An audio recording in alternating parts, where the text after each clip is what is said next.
He's a hustler, unbreakable, a people's person, and a future billionaire. This is the Hustler's Corner with Sbu Soliope, well known to you and I as DJ Sbu. Hello, guys. Hey, Marnus, how you doing, brother? Hey, brother, good and you? I'm very excited, man. I'm good. Are you well? So every night I'm watching you and you've got this beautiful library of books behind you. So I thought, damn that, I'm going to set up a library of books behind me. I can see. I'm like, okay. You came out books blazing, you know? Yes. I also came out books blazing, and I like that because my message to entrepreneurs all the time is that we got to read. Guys, we got to read. You can't be a good entrepreneur if you can't read. You can only, do so much. But if you read, you're just getting yourself into, unlimited amounts of knowledge, and you can become whoever or whatever you want to become. Marnus has built himself to be this amazing person. But the thing is, he's one of those very humble brothers, He doesn't even have a chip on his shoulder. Really, really cool guy, very quiet, very humble, but one of the most amazing brothers when it comes to this community of entrepreneurs. There's so many entrepreneurs and we're all interlinked. I was speaking to Sylvester, and Sylvester is looking forward to this. I think he's watching. I said he's going to be watching tonight. Farai from the US said she says she's going to be watching, as well as one of my role models, Mr. Andile Kumalo. You know Andile, right? Love Andile. I love Andile too, man. He's one of the most amazing entrepreneurs in the country. So Andile as well is like, yo, you guys go ahead. I'll be checking you guys out on Instagram. He's probably watching it. There is. What's up, Mr. Andile Kumalo? Welcome, Mr. Broodryk. How you doing? Yeah, I'm good. How are you doing? I'm good, man. Today I'm going to put you on the spot because the other day I came and I did your podcast. Can you tell us about your podcast first, maybe before we start? So I'm also going to put you on the spot. I created questions for you. No problem. Yeah, so Making SMEs Matter is a podcast I'm doing with Investec. And basically what we're doing is just interviewing great entrepreneurs. And our last season number 3, has just finished, produced by Gideon Lankers. And this season we just spoke to amazing entrepreneurs, Richard Branson, Stephen Gossip, founder of Investec, DJ Sbu. And yeah, man, pretty much the same as you, just getting into the minds of real entrepreneurs who have built amazing brands. And I think too many entrepreneurs are building businesses and they're not sharing. And too many entrepreneurs are not building businesses and telling others how to build businesses. So I think it's really, really valuable when guys who have built amazing brands can share what they're doing. That's great, man. So guys, go to he's got an amazing podcast. So go check it out. And so you can follow him as well. It's on all these different platforms. Now tonight, Marnus, you probably also are going to be speaking to some people who don't know you, but I do know that a lot of people that are here for this type of content. So they know you, although they don't know you. But I want, by the time we're done with this chat in the next hour, everybody will know you. Who's Marnus, bro? What's your story? Well, today I'm just a 34-year-old guy who was going to take a sabbatical for 3 months, and then Corona happened. Oh! Sorry, I'm not laughing. You remember the last time I saw you, I was telling you about my sabbatical, and you told me about your That's why I'm like, I'm remembering. You're supposed to have been gone. Yeah, I know, and I had all these amazing trips booked, and they all cancelled.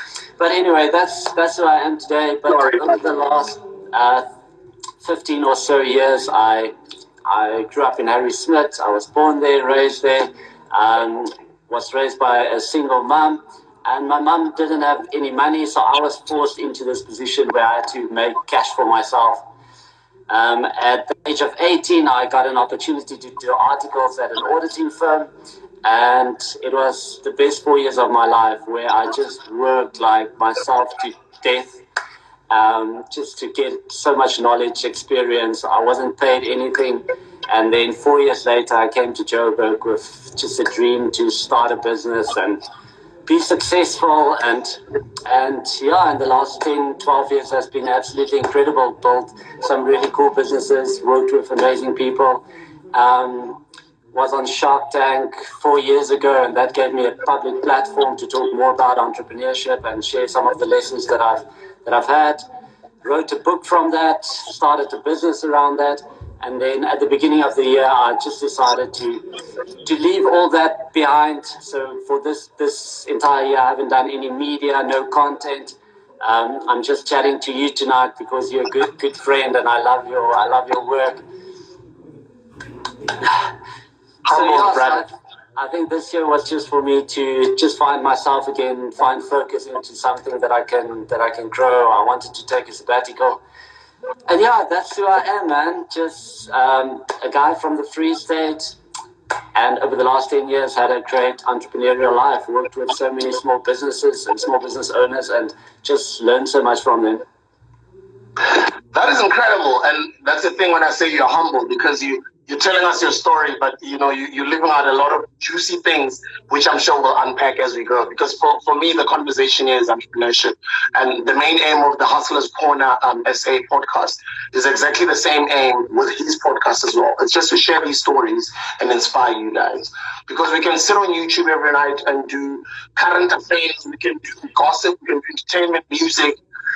But I don't want to do content like that. I want to do content that grows people mentally, but I also want to do content that's going to exist online forever. Because people's stories, they're not going to get out of fashion, right? Yeah, definitely. And I think stories are so powerful because within that there's real life lessons and stuff that you can think about, and you might not always agree with it because everyone's life is different, but you can at least think about it. And I think it's so much more powerful than just motivational quotes or people quoting one another, who's quoting one another. I think there's so much value in stories, and my story is completely different to your story. But I think both our stories will get people to think and maybe apply what they can in their own lives. Marnus, I think yours is interesting because it's a rags to riches story, but somebody else who might be watching, they're like, I'm Muslim, guys, this guy is white. He was born with mine. And I want us to talk about the dynamics of the country that have shaped all of us to be doing what we're doing, and the mess that our grandfathers and our grandmothers left us in, and we all know our past. And I'm one of those people, as I always say, guys, in the podcast, I don't like dwelling on the past, but I like being solutions driven. So what are we doing? And that's why we are here. We are solutions driven. We are sharing our journey. We are sharing some of our tools and skills and information that we use for ourselves or in our businesses to come and share with you. So if you guys are 17 out there, you're probably 28, or you're probably sick and tired of working for this company that you've been working for 10 years, and you finally just want to go and start your company. And what's the best way to do that, Marnus? Like, when do I just start a company? Are we going to get back to that past story? Because I think it's so valuable and no one's talking about it, but I think we need to talk about that. We're going to come back to that. All right, we'll talk about it. And so it makes me excited. And I always pray when I meet people, and I say this, not everything happens for a reason. And every relationship gets created, and then you never know where it's going to go. But depending on how you're going to maintain it, it can take you places. And that's what networking is all about as well when it comes to entrepreneurship. Entrepreneurship is all about networking, solving problems, leading teams, being a team player, being a visionary, driving the vision, motivating your team, etc. What I want to know with you, why did you start a business in accounting, and why did you rather choose to start a business as opposed to work your way up as an employee and become an executive? Yeah. So I think many things happen by chance, but you're also creating your own luck and chance. But I think many people end up in something, and that's what they do. So for me personally, I was in matric, and my mum couldn't pay for my varsity the next year, so I didn't know what I was going to do. And then I applied for a bursary, and one of the guys who were assessing the bursary phoned me and said, listen, I've got an auditing firm.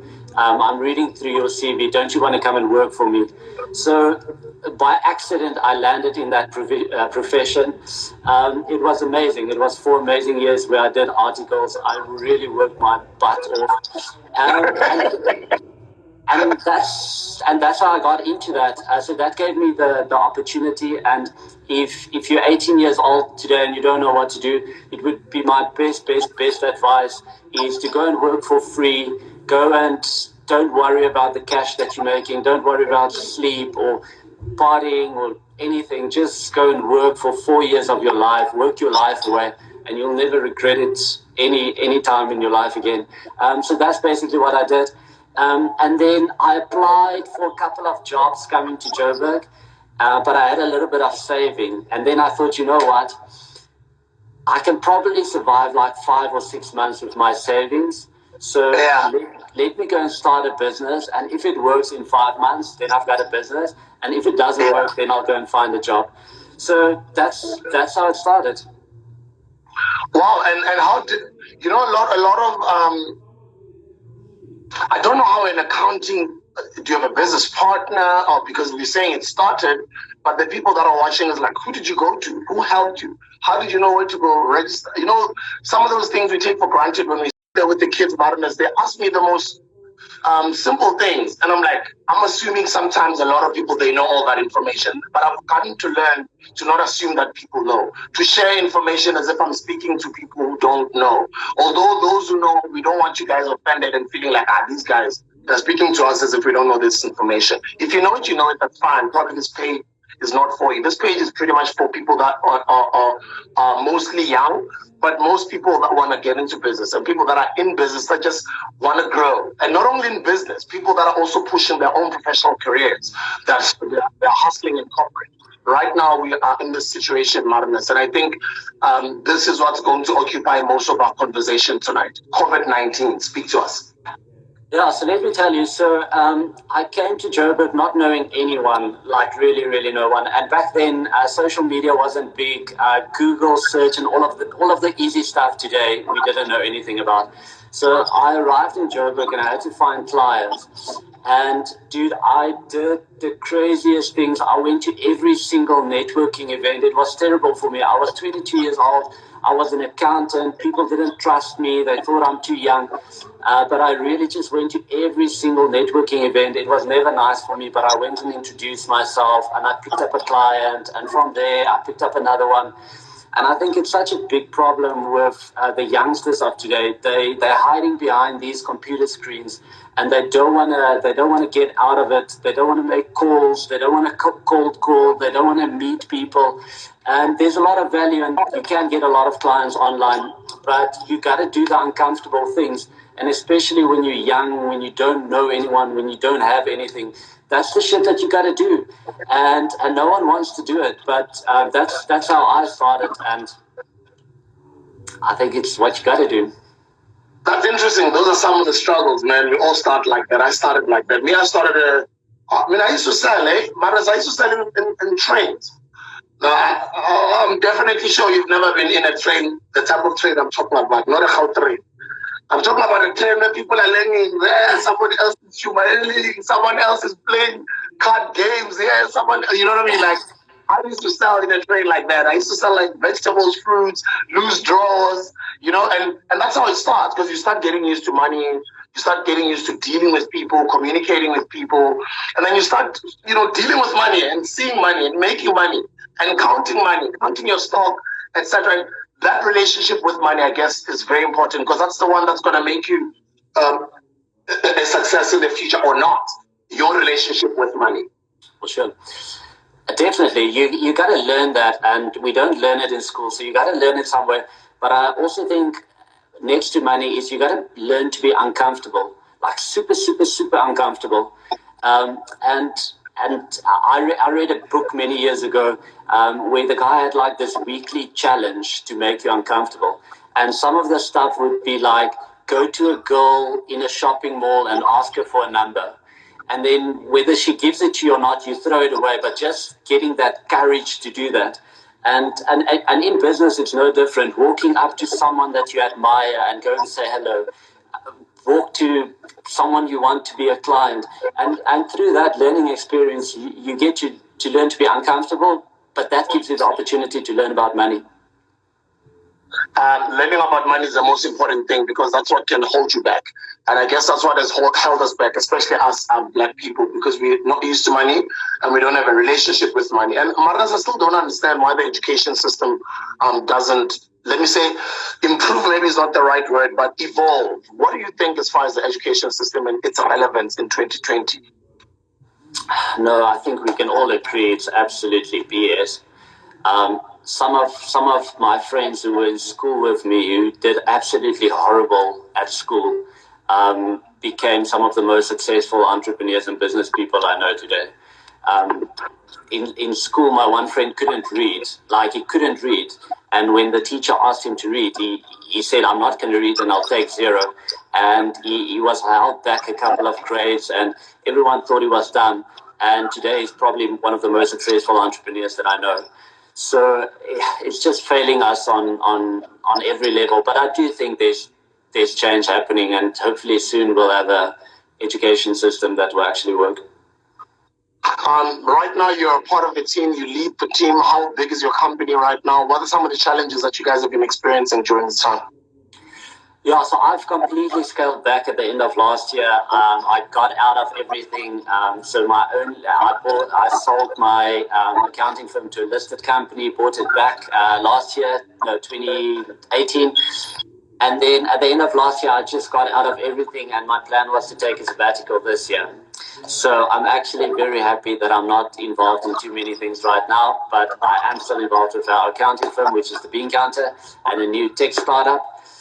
And our challenges are just to keep our clients in business, because if we can keep our clients in business, we automatically in business.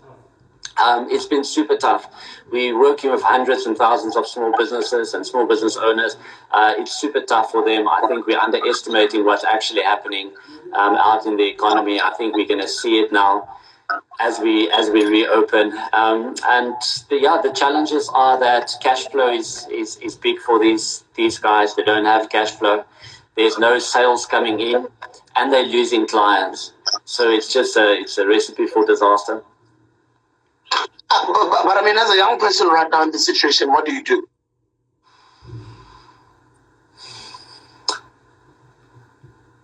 Because honestly, contrary to what everybody else is saying, Marnus, I believe it's a great opportunity right now for any young person. With the internet, Marnus, come on, we don't come from the internet, us. Imagine us then with internet, bro, and with data or Wi-Fi. Come on. Sbu, I think it's a great opportunity, but I think there's a lot of fluff and a lot of noise going on. So I think one of the things that the world has got wrong is we focus on too many things, and we think if we're busy, it's enough. Last night I posted on my Instagram story that the average iPhone user is spending 4 hours a day on their phone, and now with lockdown, that's 8 hours a day on their phone. 8 hours a day. So I think 8 hours, guys, on the phone. I can agree, because I think I'm one of them. And people feel, and youngsters feel, that when we're busy and we're doing stuff, we're contributing. And I don't think that's right. So the opportunity is to focus on something and become really, really good at that. Instead of watching TikTok for 4 hours, go and study one thing that you can become absolutely brilliant at. So I do think that there is opportunity, but I think a lot of the opportunity is misguided, and we shouldn't confuse noise with results or progress. And so I do think that there is opportunity, but you got to focus on something, and you got to do that well. And also for the younger guys and people just starting out, big businesses are being disrupted in such a big way right now. And it's your opportunity to get in there. You can be leaner, smarter. You can build better solutions. You can do it quicker than the big guys can. And now is the opportunity. But you got to focus on something and really, really, really give it your all. And right now, would you say the world will be, I guess, yes, AI. I mean, we've been preaching this language, but now I think it just hit us at the back of our head just by surprise. And it's, boom, I'm here. Deal with me. And with what's going on in the world right now, we know that the world is evolving. And there's talk of 5G, right? Talk of 5G meaning technology is going to be even more advanced. And the 5G, I guess the 5G is the base for the AI, right? Because the AI is going to be operating on 5G, am I wrong? Well, I think AI is data. So the more data we can collect, the more AI we can create. The faster we can get this data, the more data we can get. So yes, I think all of this will contribute to that world. But again, I think you just got to play that game so well. So I posted the other day and I said, all the business owners who think just creating an online shop is going to solve all their problems are going to be in for such a rude awakening, because that's what the guys are doing now. They're thinking that, cool, let me create an online shop and everything that I've been doing over the last 20 years will now happen online. And they're going to get the shock of their life, because it's not going to be like that. It's not just about an online shop. You still got to hustle it. You still got to get people there. You still got to get the margins right. You still got to build a business. So although technology is great and it's going to add a lot of things and contribute to a lot of things, we still got to find that balance right between what are we doing offline and what are we doing online. And I'm worried about the new generation, that they think, scrap everything offline. I'm never going to see anyone, and I'm just going to focus online. And I'm afraid that's not how it's going to work. And I totally agree. I'm saying to somebody else, after this lockdown, no matter what's going to happen, I think at least in the next few years, in the township, it's still going to be the same, because that's where majority of our black people stay. And if it's still going to stay the same, it means there is an opportunity for you. And it's always been a wrong mentality as well of thinking money is a dropping. You're correct by saying they shouldn't only focus online. Money is out there. Money is with the people, guys. Money is with the people, and it's on the ground. And where do the people stay? So even if people are no longer maybe as busy as they are right now, which is still going to take some time, because people have got jobs, while others have gotten unemployed, they will be at home. But if you focus in the township, I don't think you're gonna struggle, because there's always people in the township. But it's just you figuring out a way on how to make money there with those people, how to turn those bodies into numbers, you know?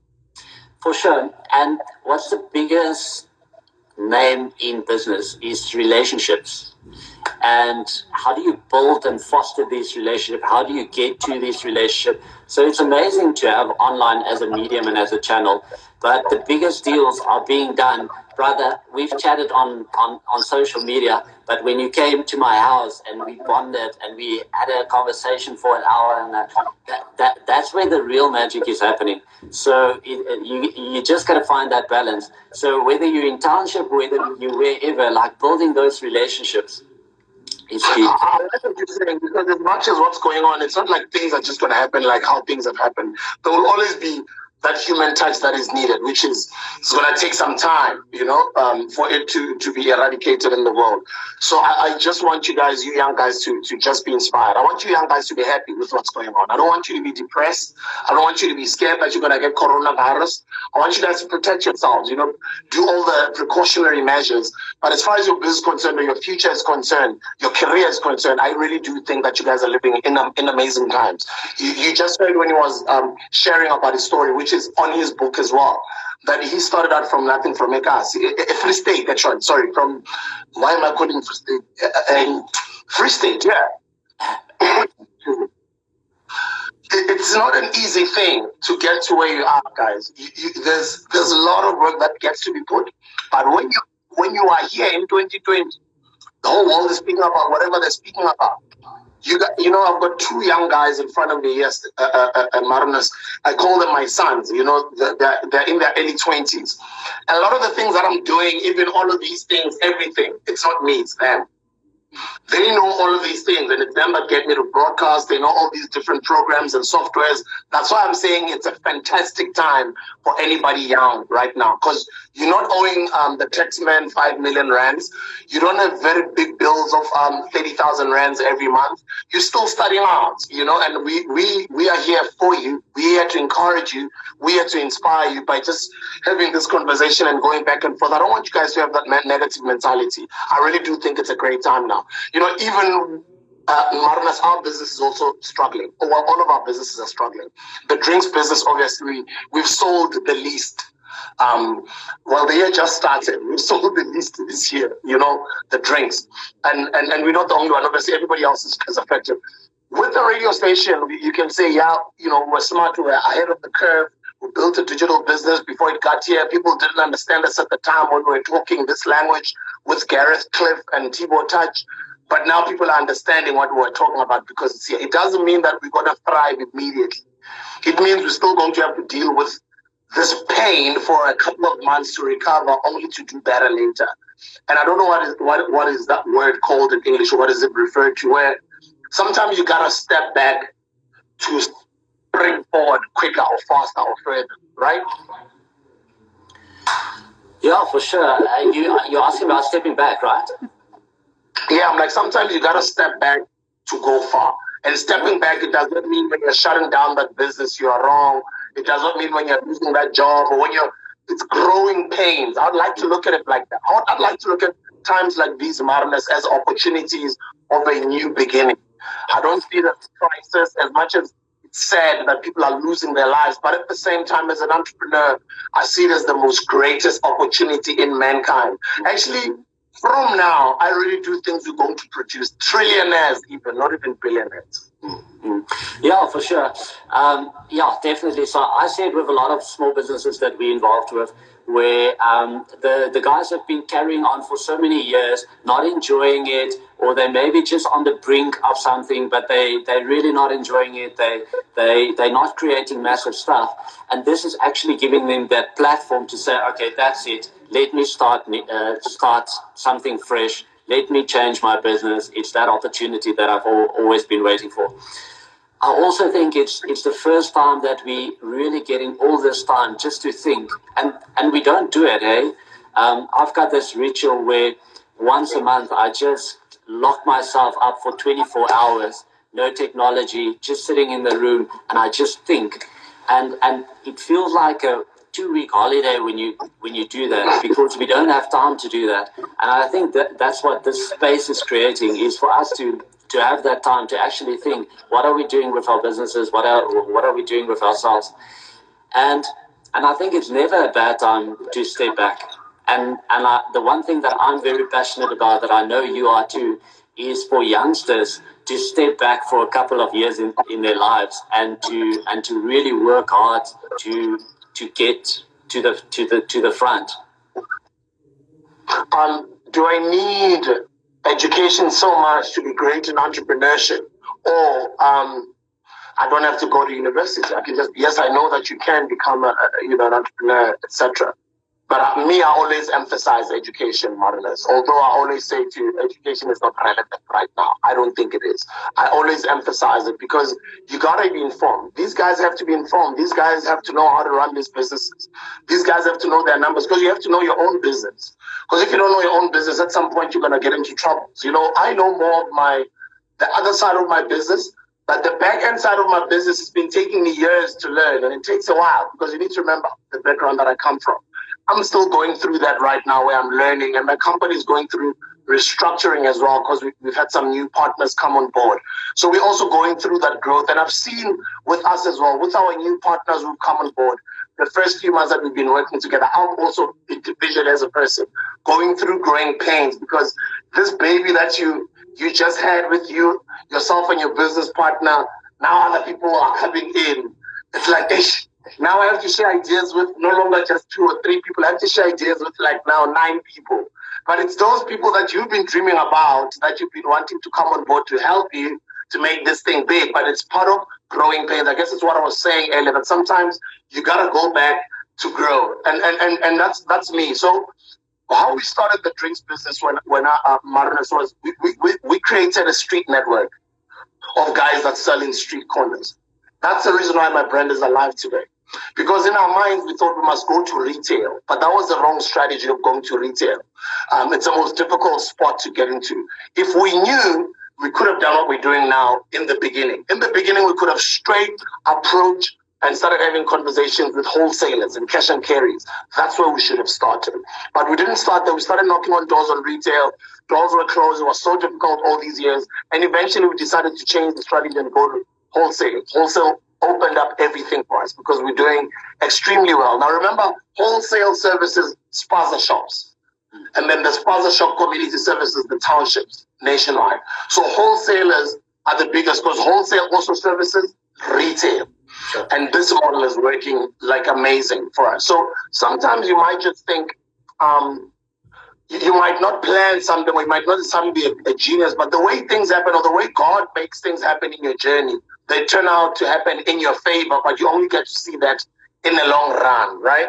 Because as an entrepreneur, it's a lonely journey, and you have to keep speaking to yourself. You have to keep encouraging yourself. If you've got a business partner, you guys always stay on the phone together for hours almost every day, because it's not an easy journey.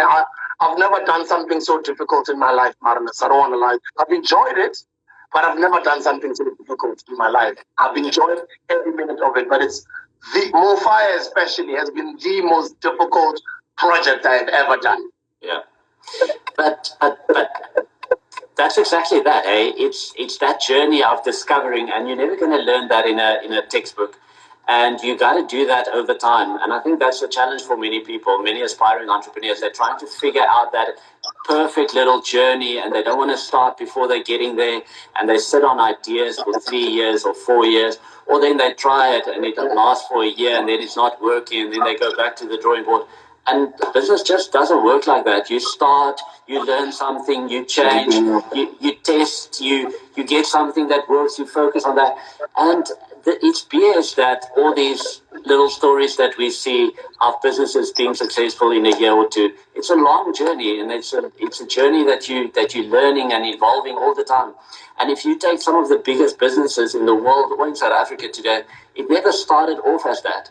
It started off as something completely else, and then they discovered something, or they found a client, or they found a problem, and they evolved. And I think that's the way you got to see it. So education for me is school, and it's a part of it. But the real thing happens when you get your hands dirty. And that's why I say the relationship with money from an early age is very important. Are you teaching? Do you have any kids? I've got 2 cats, and they... Oh, okay. I'm teaching my kids about money. There was a video that went viral. I think it's an American brother who's got his kid in the car, and they're just talking money and investment and numbers. And I was so happy. I was like, this is what I teach my kid all the time. And we should be encouraging these kids to be talking about money from an early age. The relationship with money is the most important thing, because that's what messes us up. And for me, I only got to know a lot about money later.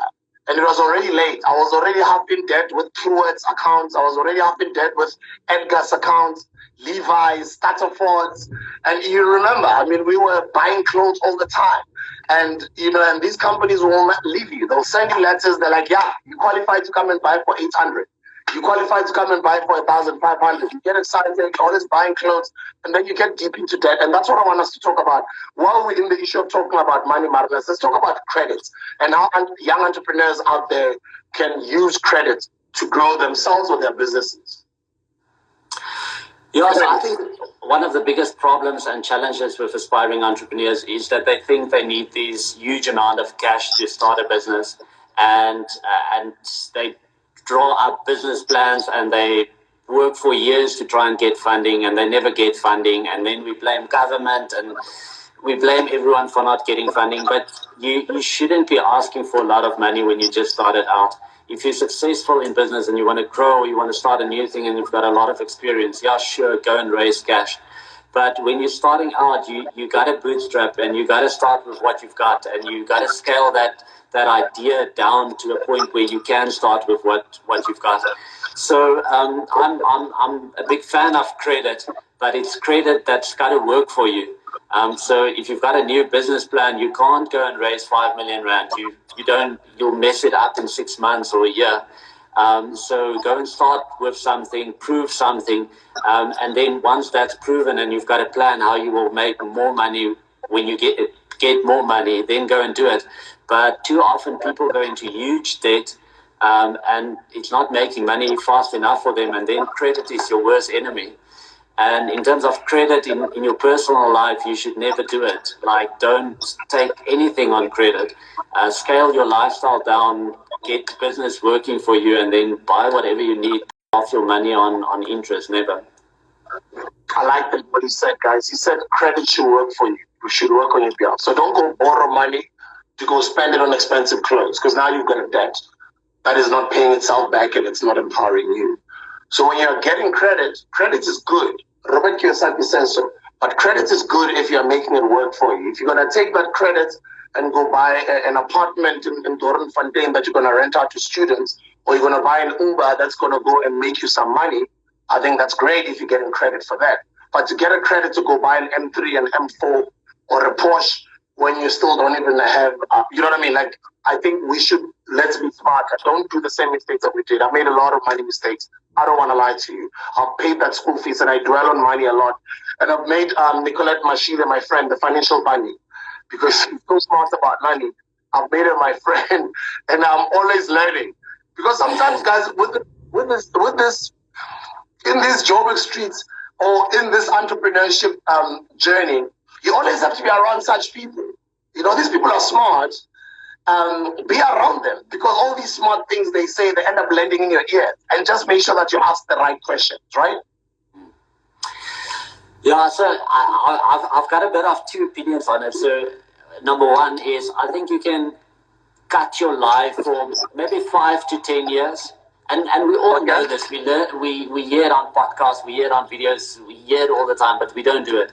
But this is reality. You can either take 10 years of your life and work super hard and put in everything and be okay for the rest of your life, or you can look okay for 5 or 10 years and then be in this really shitty position where you're always on the back foot and you always gotta pretend or be something that you're not, or go for credit. That's the one part.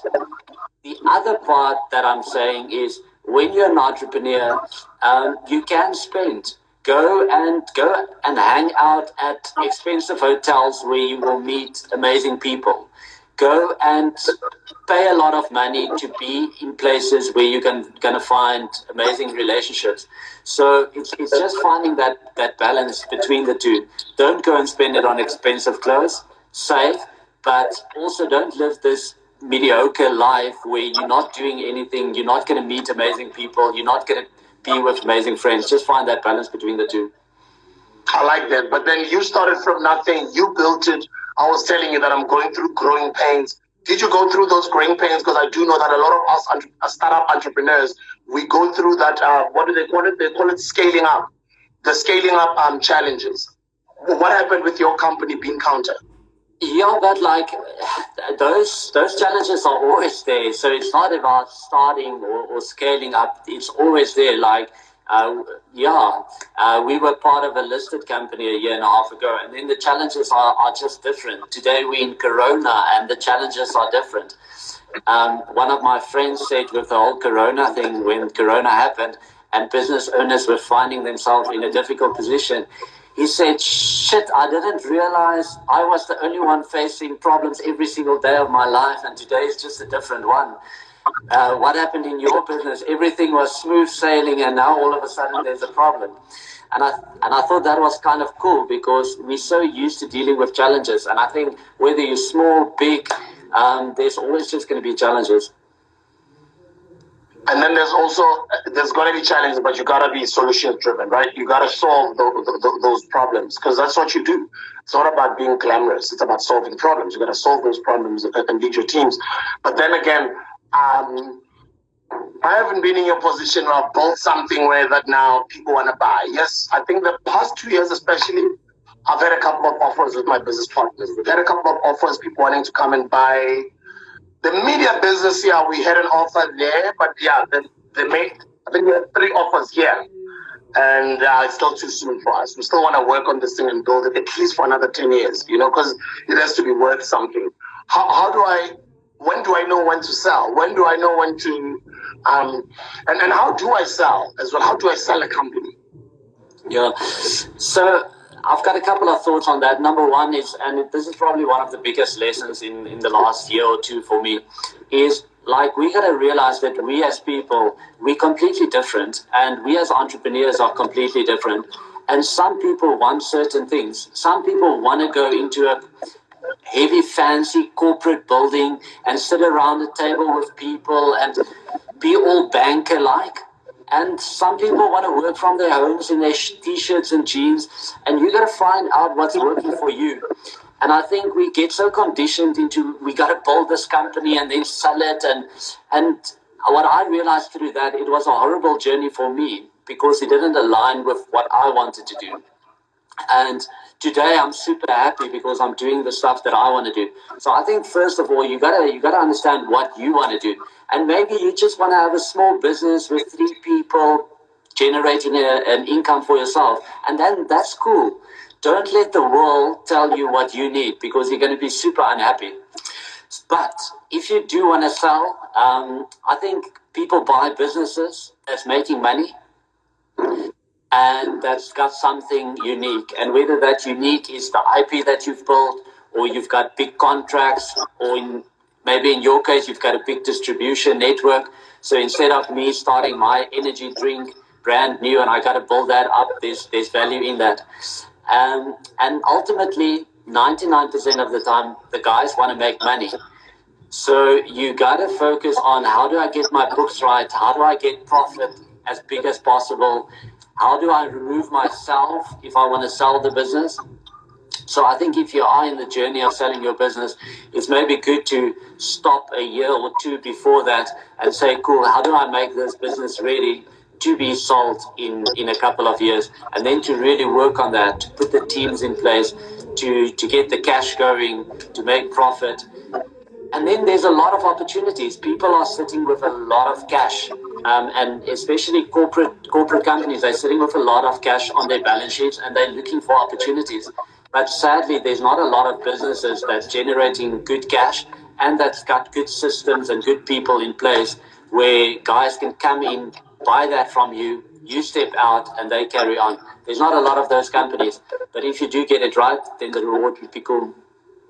I just came out of a sabbatical last year. One of our chairman had been fired.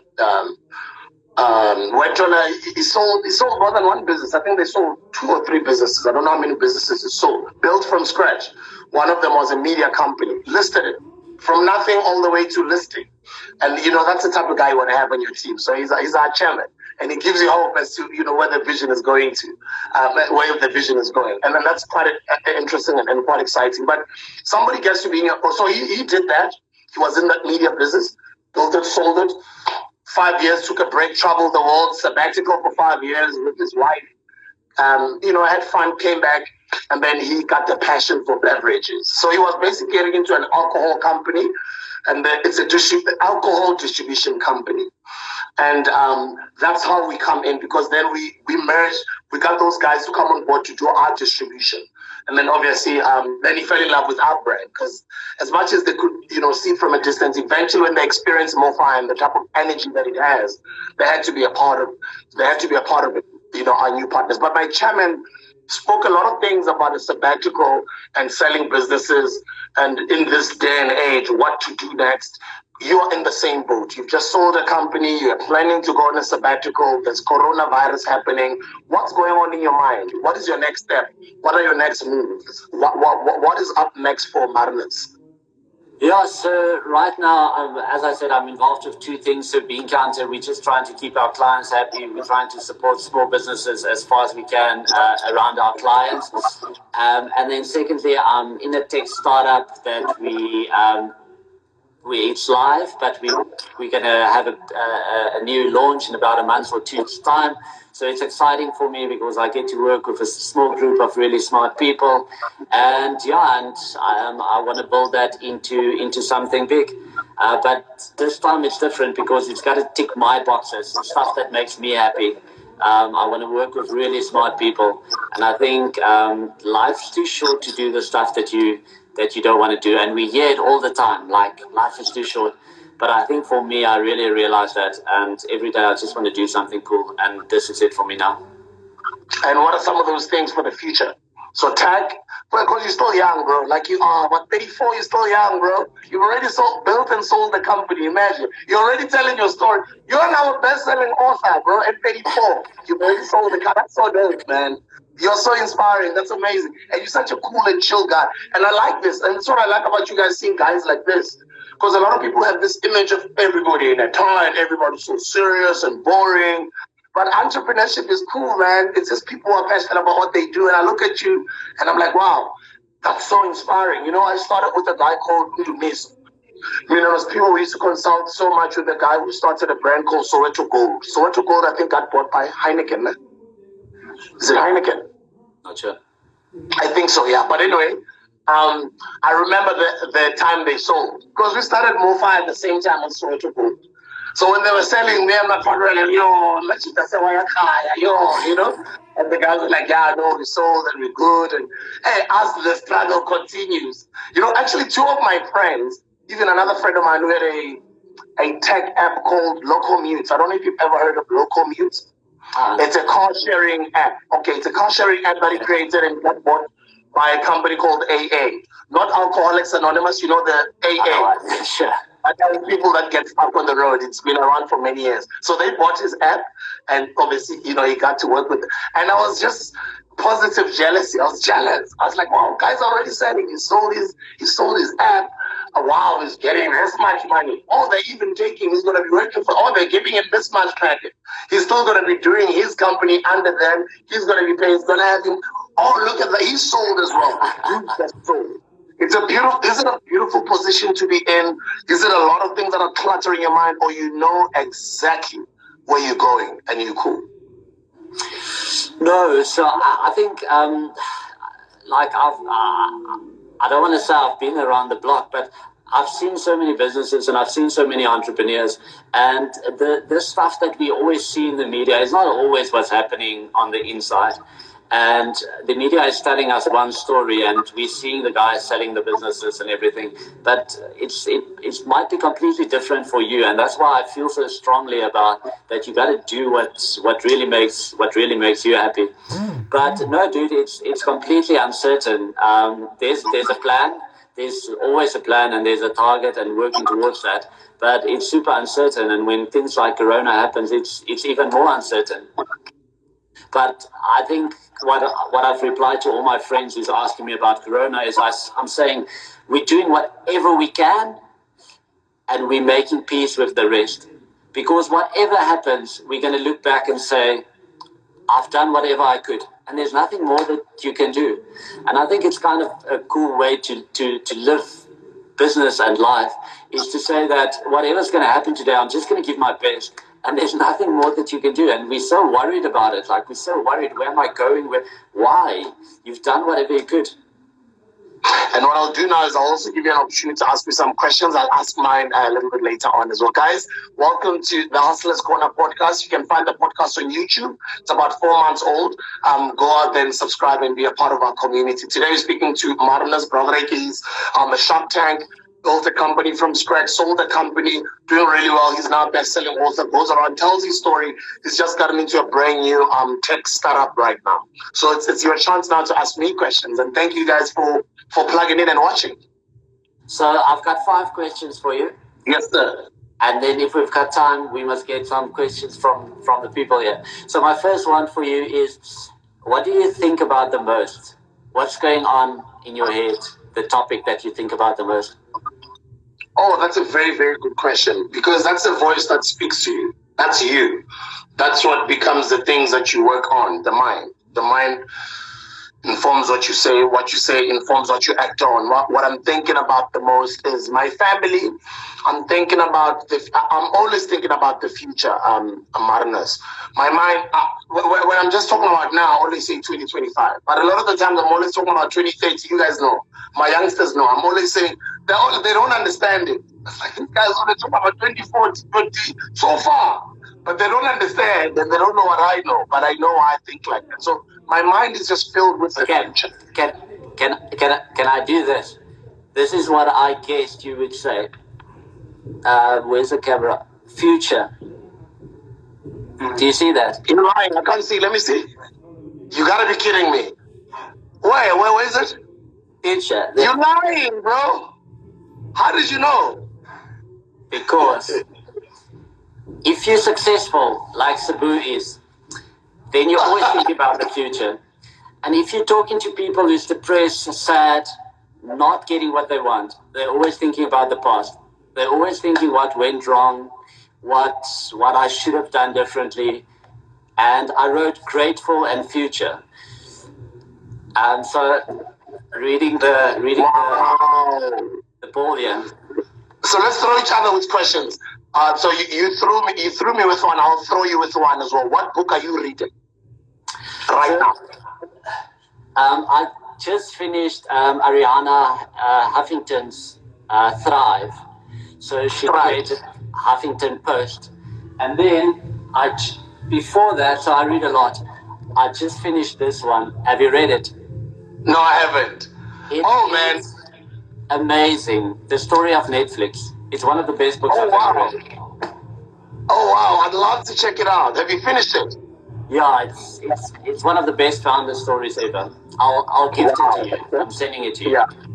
Because I know a little bit they were in that DVD market back then, right? And they've evolved all the way to now. Yeah. Is it true that they were running at a loss? I'm sure maybe they are not anymore with these 3 months of Corona. But is it true they've been running at a loss? So different phases, yeah. As they were building up their DVDs, they had to put in a lot of cash. Then that became better, and then they decided to become a streaming service. And then they were running at loss. I'm actually not sure where they are right now.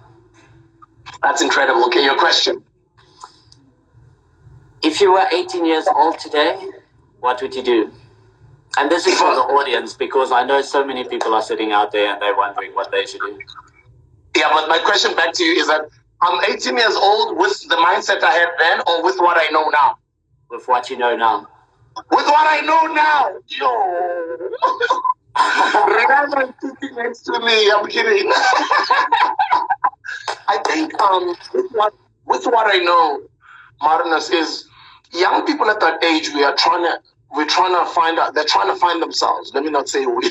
I've been young so long that now I'm 40. I keep saying we know. Sbu, you're old.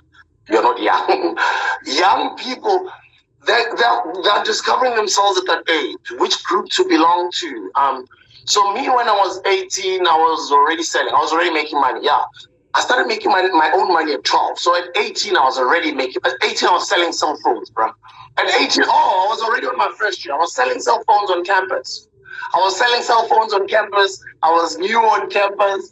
I stopped playing tennis when I started getting introduced to beautiful ladies at University of Johannesburg. And in my mind, it was just fun. DJing.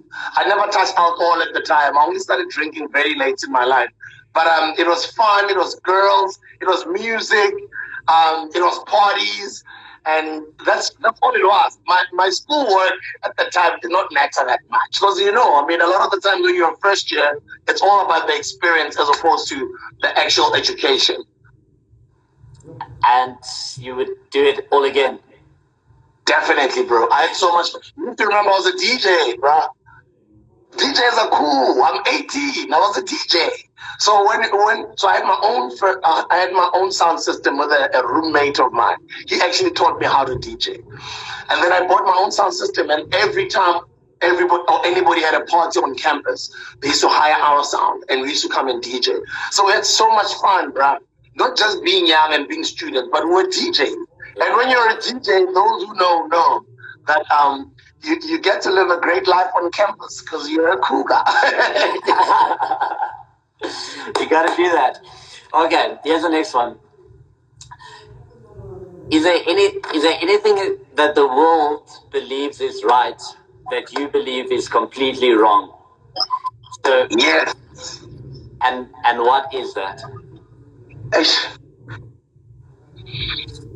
You get me. The whole world believes that something is true, and in your experience and your life, you couldn't disagree with that more. A lot of the things already as the world is, and I guess with what has been going on, I think a lot of people are starting to suspect that, no, man, this is not the world that we thought or we grew up thinking it was. There has to be something strange about what's going on in the world. I think I'm starting to hear or see more and more people who are starting to think that way. So for me is I'm trying to put this in a manner in which Facebook won't ban the video. Because once you start speaking the language that I want to give you now, it becomes a problem. But that's part of the problem, right? Because when you believe something that the world doesn't believe, then it's difficult to say it. It is difficult to say it, but for me, it has a lot to do with what was done to us, Marnus. And when I say us, that's why I say our forefathers and our great-grandparents, they left us in a mess, because of what they did to us. And you and I are left with this division that we are left with right now. And it's not only in South Africa, it's all over the world. But now it's no longer just me as this skin color. It's mankind. Honestly, on a serious note, I've always visioned and dreamed of a world that is peaceful, that has got love, that has got that people have got a better understanding of how the world operates, the type of education they're getting, how they heal themselves is through trees, through organic medicinal stuff, plants, and it's just being off the grid. And those that want to be a part of the grid, they are part of the grid. But it's a peaceful world that encourages being there for one another. It's just like for now, I don't think the people who are running the world are good people.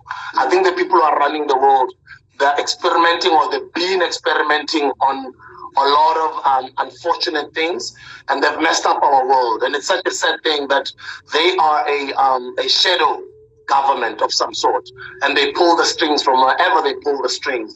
And us who become parents right now, we start thinking that way, and we think about the future of our kids. Are our kids even going to have a future? Are our kids even going to have kids who are going to be human beings? Because the way I see it, for me, I just see the people that are running the world so fixated and excited in linking us with AI. And in linking us with AI, guys, it brings about this whole noise I've been hearing of a new world order. And I've always dismissed all of that information as conspiracy theories. But what's happening right now, I kind of feel we are not as important to the people that run the world. And I think right now the main priority is the future, which is AI and machines and all of that. And I see that coming with a lot of problems. I mean, I've been watching a lot of Elon Musk's interviews. I've been watching a lot of these guys' interviews, all these different guys, and globally.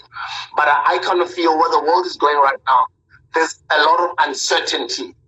So when you're a parent, you worry about your kids for the future, you know? But I really do believe, Mina, there's a lot of things, man, that I believe this way, and the world believes it. The world believes there's a white Jesus. I don't think there was a white Jesus. I don't think Jesus was white. For instance, that's one of the examples that I believe. There's so many things. Religion that I was brought up under, as I've grown and as I've read a lot of these books, I've been like, okay, hold on. I'm not saying I don't want to be a Christian anymore, but I just want to take a few years to go find myself. Let me go read more. Let me go read the Bible, reread the Bible again. And let me go find out from other scholars. Let me go do my own research just for a few years so I can be properly informed about my own spirituality. So yeah, I think I've gotten to learn a lot of things, and I've gotten to be awake to a lot of things that I was not aware of, a lot of information that I was not aware of.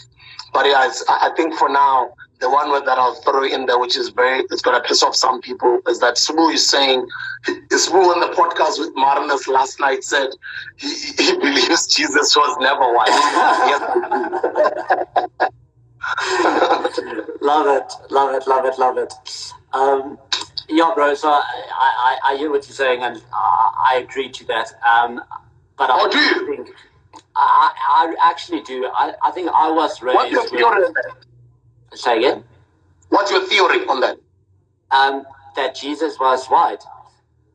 No. I refuse that he was white. No, I'm joking, man. I'm joking. Okay, let's put it into action. It's very controversial. It's religion. Let's push it away. Let's talk entrepreneurship. We're going to get people getting mad at us. No, definitely. So no, I think we get so conditioned into many different things, and one of them is that I was raised, and like the good guy always comes last, and always look for yourself, and money is evil, and you'll never make it if you're not evil and cruel and unfair. But that's not my experience. My experience in the business world is that the best people are doing the best. So even though that we're seeing governments and everything like around the world, like you said, I don't think those guys win. And I think over time we'll see it play out in the right way. And I think at the end of the day, you can scrap everything, and we're now getting deep. But love and kindness, I think, is what the only thing. Oh, God. That's Kolisi, our goalkeeper. Yeah! What's up, bro? And by the way, thank you very much, bro, for reaching out at the airport when we bumped into each other in is it December? Was it Jan or December when we bumped into him at the airport? I think it was Jan. It was Jan, huh? Yeah, thank you, bro, for coming out and reaching out, and we took it. I need a picture. I didn't see the picture on your post. Can you please just send it to me so I can post it? And thank you for watching the podcast. Appreciate it. You can ask me you asked me all 5 already. I think you shot with 1, eh? I've got one more. Yeah, go ahead. And just on that point, like a captain like Sia and just the leader that he's been for that team and for our country, those are the opposite type of people that you're talking about. And if you see the love for that guy and how he treated you, I bumped into him at gym the other day, how he treated me. Those are the guys that's going to win in the long run. So I think you've got that right. So I don't want to close off with something negative, but it's been on my mind a lot. I believe in entrepreneurship, and I believe in the power of entrepreneurship, and I think business people are gonna solve a lot of things. But in South Africa, we're under an enormous amount of pressure, and we're now seeing the inside of what's happening with a lot of businesses. And unemployment is going to skyrocket, and people are suffering. What's your stance on unemployment in SA and how we fix that? For me, I think we shouldn't even have preached the language that says jobs, jobs, jobs, because there's just this wrong message that we preach that has made. Somebody was saying the other day in South Africa, there's no such a thing as the middle class, or what they would call the black diamond at some point. There's just a lot of poverty, the rest in graduation towns and debt. And the more you dig deeper into how the economy operates and business, etc., you get to find out that the way we were told that you must just go get an education, get a degree, you'll get a good job, and then you'll work your way up at that job and become, an executive one day and buy yourself a house and get married and, and build a family, and that's it about life. I've gotten to understand that that's not it about life. I think there's more to life than that, and there's more to, and I want to encourage you guys right now that are young, that are living from now in 2020 moving forward. You guys should be whatever you want to become. You should do things that you've never tried before. When people say you're crazy, I think that's what you must do that more. I know some of the entrepreneurs, they speak that language when they encourage you to be crazy. That's what we want. We encourage you to be crazy, especially if you're still young. Be crazy. Travel. Make those mistakes. Try this. If it's not working out, try that. But every time when you're doing something in your mind, there's always be something that says to you, purpose. Why? If you can answer the question why you are doing it, even if it's fun, even if it seems crazy to other people, but there has to be a why. If you can answer the why you're doing it, I think you'll have a lot of fun, guys. Don't be like us. Be a doctor, a lawyer, a chartered accountant. Your dream job is to work for this company. Guys, go to whatever you want to do. You don't even have to be an entrepreneur. You can just be a person that travels the world with followers on social media, and brands give you money to travel the world, and you give them reviews of their products in whatever country. And just think of the most ridiculous, the most out of the box things that you want to do, and go do that. Even if it does not make you money, even if you're going to fail in that, go do that right now while you're young. You don't want to be having those thoughts when you're 40 years old, my age, you've got kids, you've got a wife, you've got bills. My advice to my youngsters, and to answer your question and to say more, is, guys, go do whatever you want to go do. Don't do things that you're being told by Spanban with their cool. Just go crazy. You're going to be so amazed and so surprised at what's going to come out of that in a couple of years later. And I know some of you guys will reach out to us on this very same social media, because it's not going anywhere. And you'll tell us, you and Marnus once said 1, 2, 3, this is me, this is what I've done, etc. And I want to wish you guys all the best. And thank you so much, Marnus, for spending time with us tonight. I love people like you. You guys are structured people. That I come from the entertainment business. So me, I'm a crazy person. You can hear that's why I'm encouraging people to be crazy, because I'm just one of those people. My mind is everywhere, and my energy is always on a high, and I'm just one of those types of people. And because I'm so I'm so inspired myself all the time. I always just want to share off that inspiration. You know, I always just want to drive people with my words to do great things. I always just want to help people to graduate. I always want to push people to go finish that. I'm that guy. Because I've got so much in my cup, I just want to keep on filling into other people. So thank you so much. But before I let you go, this is what we do with all of our guests every evening. The books that you can remember in your mind, you will tell us. But the ones that you don't remember, that's fine. At the end of the podcast, you can email them to me. When we upload this video, after it's been edited on YouTube tomorrow, we're going to put those books at the bottom of the description there on YouTube. What are the 10 books that the young people that are watching right now should go and read? What are the 10 books that you recommend? Take your time, don't be in a hurry. Give us 10 books. If you don't remember all of them, that's fine. Just send us the list and we'll put it on the page. Are you going to give me 15 seconds and I'm going to get 10 from my library here? Go right ahead. Oh, okay, that's fine. And that's why I always say to you guys, it's very important to read, man. All these guys that I speak to, like, it's all these guys that are smarter than me. You know, I mean, I'm always hanging around with people that are smarter than me. I mean, you'll just hear, I only speak when I feel it's time for me to speak, but I do most of the listening. Here, obviously, I'll do most of the talking because it's my podcast. A lot of the times in business environment, when I'm always just networking, smiling, greeting, meeting people, listening, sizing a situation, timing, you know, those things that I learned when I used to still sell in the streets. Guys, remember, the things that I was learning in the streets, the money exchanging hands from people, moving from one customer to next, looking around whether there are no thugs that are going to want to come and rob me of my money, teaches you to be streetwise and teaches you to have certain senses in you that get unlocked and you grow with those types of skills and those things. And till today, I'm like that, Mina. And I want you to be like that as well. Just don't be a slapstat. What are the 10 books? Are you ready? Sure. So, the number one book that's not a business book that changed my life, and I don't have it here because it's on my Kindle, is Sapiens. Have you read Sapiens? Sapiens, I haven't read it, no. Sapiens by? I can't remember author, Jewish guy, but absolutely amazing. Principles, Ray Dalio. Absolutely amazing. Ray Dalio, I've heard about it, I haven't read it, I heard about it as well, yeah. One of the greatest stories coming out of South Africa and super inspirational. Definitely. Okay, I've read that one. We all have. Mr. Trevor Noah. if I can tell you Trevor's story from my perspective, you need to remember I know Trevor. I don't know Trevor from TV. I know Trevor as my youngster back then, you know. What he's achieved, man, Marnus. Every time when I think about Trevor, I just say to people, there is a God. And oh man, Trevor, keep going, bro. Okay, let's forget about Trevor. I get emotional because every time I think about Trevor, I'm like, wow. Yeah. This boy did it, you know? And I hope you guys are getting inspired by these guys, the Coffees and the Trevors. Okay, next book. I love South African stories, and one of the great entrepreneurs that I think has done amazing things, Ian Furr, who is the founder of Sorbet. Oh, yes, I've read the books. He started Sorbet. He sold Sorbet, yeah? Yeah, he sold it. Who did he sell it to? Say again? Did he sell it to Brian Joffe's investment company? Yeah. Long for life, right? Long for life, yeah. Oh, okay. I got a couple of hundreds of millions. So I was interviewing him the other day, and then he tells me, my hobby is that I look after my zoo.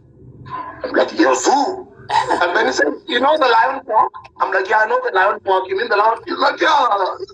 What you talking about? I'm like, oh, I'm only talking about Sorbet. Incredible man, very humble. I learned so much from him. Very good book. I also concur. One of the best founder stories, Shoe Dog. Have you read it? Shoe Dog, I told him. Yo. Amazing. The Nike story. Phil Knight. Amazing. Yeah, and then the next one. Amazing. I see Gideon Lankers asked here, and man.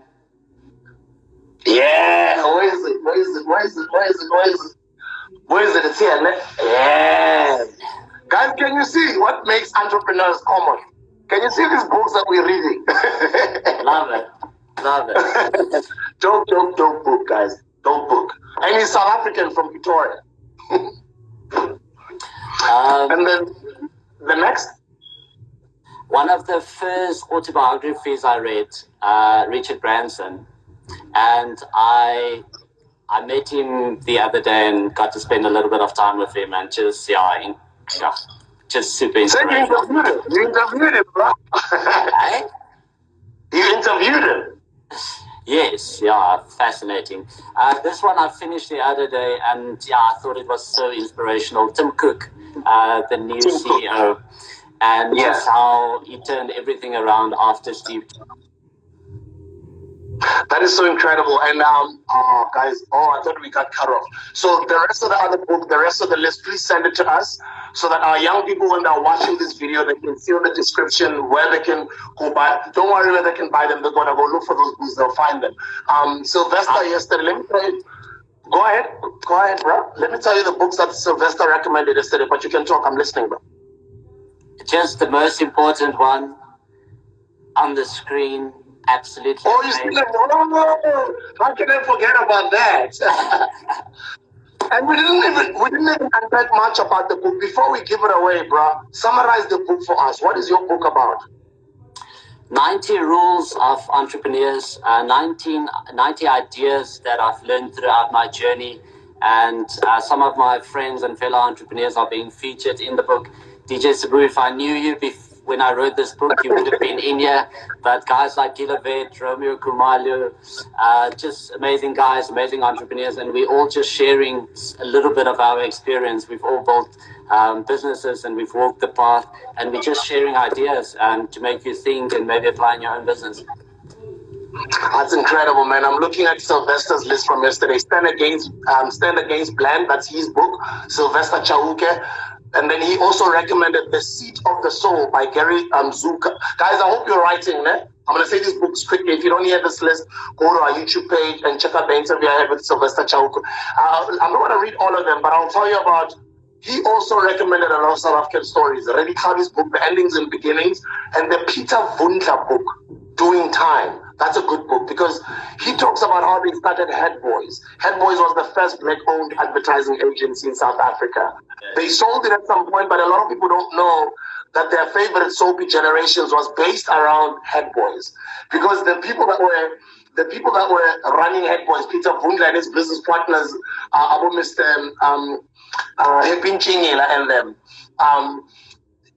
Peter Vundla's brothers to Mr. Mfundi Vundla. Mr. Mfundi Vundla owns Generations. And Generations, from when it started, it was black people becoming affluent, black people, you know what I mean? It was those days. And it was based around the story of their first startup company, which was Head Boys, which they sold for a sizable amount of money. They made a couple of hundreds of millions for themselves. Imagine those days. I think that's about 20 years ago or so.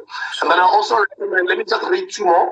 The Peter Du Toit book, I checked it out online tonight. I was watching his interviews online. It is online. I found it on Audible. So go find it on Audible. It's Peter Du Toit's Stellenbosch Mafia. That's a very good book. I think I'll end there. And also, he recommended Confessions of an Advertising Man by David Ogilvy. So go read those books, guys. The Stellenbosch Mafia. If you can read that book, you'll have an understanding of why things are happening the way they're happening in South Africa.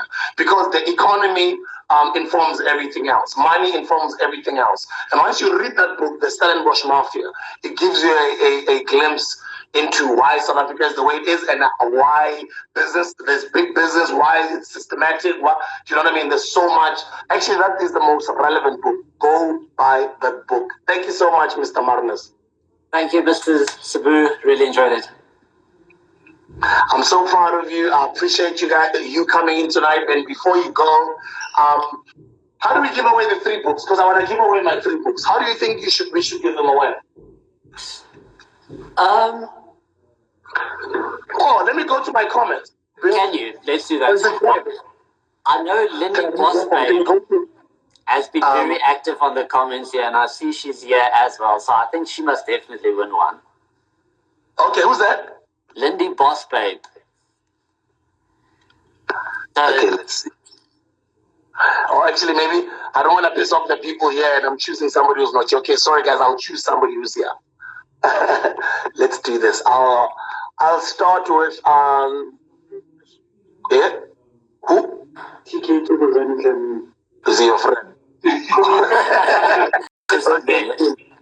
TK, congratulations. This is your book. Okay, cool. You'll give it to him. Do you know him? Is he your friend? And this one. So congratulations, TK. This is your book. Oh, he's also getting that one. Also, you're so kind. Also, we're giving 2 to each to 3 people. No, I thought we were giving 6 people 6 books. But so we're giving 3 people 2 books. That is so kind of you. So we've given 3, no? Yeah. Yeah. You can do one more. Okay, I'm gonna give away one more to the person that I'm seeing here. Thanks, Tim. Thanks who? Thanks M Mtembi. Thanks Mtembi. Thanks Mtembi. Send me a DM. We'll hook you up. And then your Tokozani was on Instagram? Yeah, TK Tokozani. TK Tokozani Kamini. Okay. TK Tokozani Kamini, DM me as well. I hope you guys are in Joburg. If you're not in Joburg, don't worry. We're gonna courier the books, right? Yeah. 100%. You're a star, bro. You're a star, bro. I can't wait to see the things you're going to achieve in the future. You're such a sport. You're a star. You're an amazing brother. One of the most humblest people I've ever met. And I'm looking forward to doing great things together because we're the future, bro. Well, sure, brother. You owe me a dinner here when lockdown is over. And then you'll return the favor later here. I'll come see my house. And I appreciate you. God bless you, my brother. Thank you so much. Thanks for everyone watching. Thank you very much, family. He's an amazing guy. Guys, go follow this, read his story, go Google him, go buy his book, go read his book, go understand more about the type of brother that he is. My guys are looking at the floor now. They must look at me. Or is it dead? Okay, I'm left with my YouTube people and my Instagram people. Thank you guys for tuning in. Have a great evening. May God bless you. We're doing another one at 7 o'clock in the evening tomorrow. We just want to inspire our young South Africans. We want to give hope to our young South Africans. We want you to be great. Actually, we don't want you to be great. It's just that we know that you are great. And you don't know how great you are. And we're actually trying to make you understand how great you are. Because it's all about you. It's not about us. It's about you. I don't have to switch this thing on and start showing people my home. I don't want to do that. But I'd rather do that in my library because you guys will just see the books.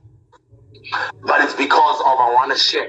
I want you guys to get the information. I want you guys to learn from some of the things that these guys say. I want you guys to read some of the books that these guys read. I want you guys to go back and watch these interviews over and over and over and over. The same way you listen to a McNeil album over and over.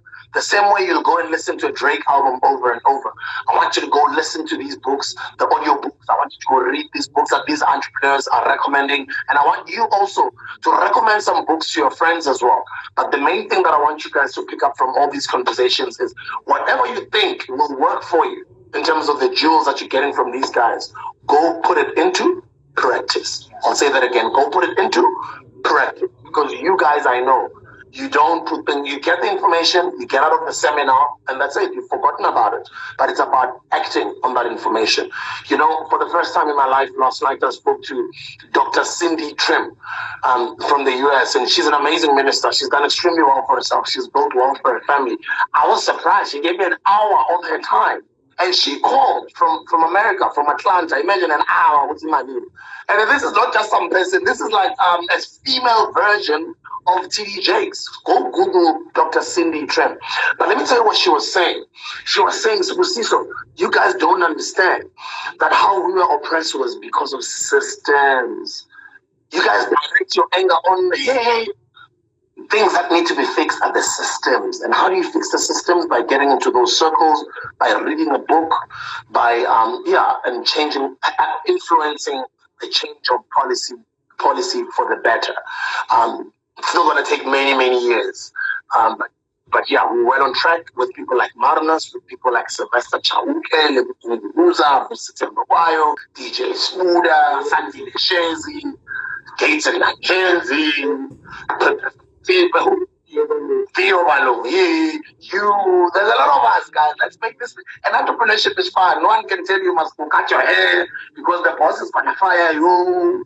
No one says, hey, you must wear a shirt. That is why, hey, you do whatever you like because you're an entrepreneur who chose to follow their passion, to do what they love. And as they say, Do what you love, and you'll never have to work a day in your life.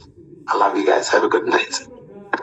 Oh, quickly, remember, the video will be up on YouTube tomorrow night time, 12 o'clock. Go check it out again. Watch it over and over. The Hustlers Corner. Yeah, sorry. The name is The Hustlers Corner SA. The Hustlers Corner on YouTube. Subscribe. Go and subscribe. Thank you. He's a hustler, unbreakable, a people's person, and a future billionaire. This is The Hustler's Corner with Sbu, well known to you and I as DJ Sbu.